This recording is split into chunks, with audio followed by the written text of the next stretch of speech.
wanted to respond to the four observations you made after trying a circle with just one kid. With tiny circles, as you noticed, it's different than with groups. So the first observation you made that it may be easier to divert with one child. This really depends though, because if you keep it open, everyone in the group will take it their own way. So kids can really pull it all in different directions as a group too.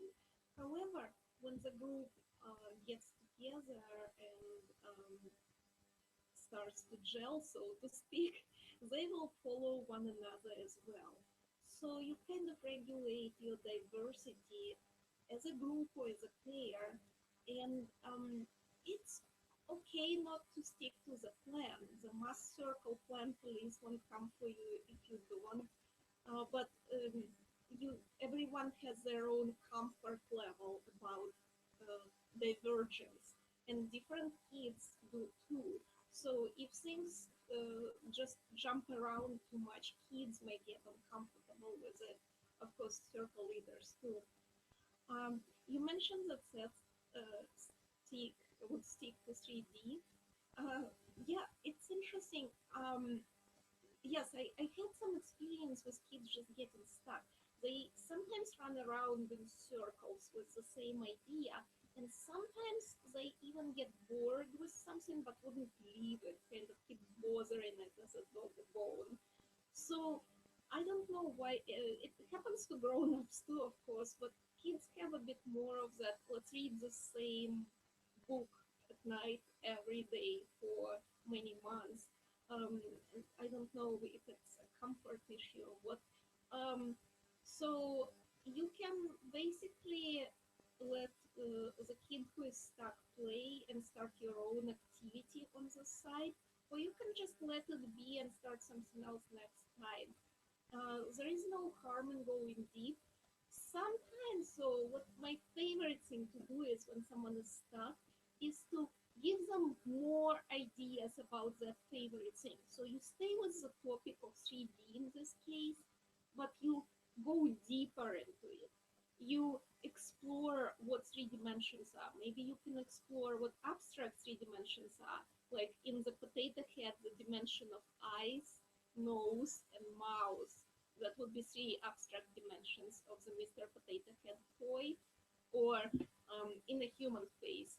Um, so you can do three-dimensional projections and three-dimensional constructions. So basically, you geek out, you celebrate this one topic that the kid is really into, and then the kid gets enough of it eventually. You can't get enough if you just skip through it. Some kids want to go deep, and you want to support it. So, the kind of materials for pyramids, tetrahedron. Um, well, how about balloons? That's a lot of fun. You know those long ones that clowns use.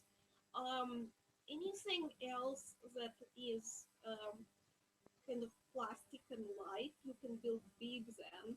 So those pool noodles.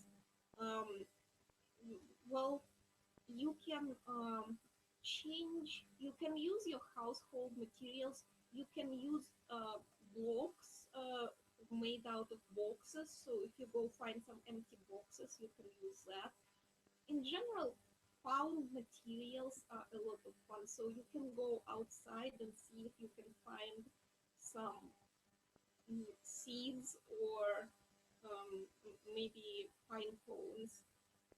Ask the kids. They they usually have good ideas. Your last question is about time. Three-quarter of an hour, and yes, calling your own end to it is wonderful. Kids know when they are done. They know when they need to take a break, and if they can follow their own rhythms, everything is healthier for them. Um, a group typically can go longer than one person because one-on-one or small tiny group experience is more intense. And also, going back to your first point, a group will go into more different directions, sometimes diverse directions, and so the kids wouldn't get quite as deep into one thing.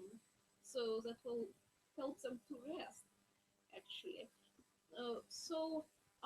One easy thing to do is to have kind of a two-parter where you have an activity when it's naturally over and kids fall and into it, you have a little snack, and then you call another activity.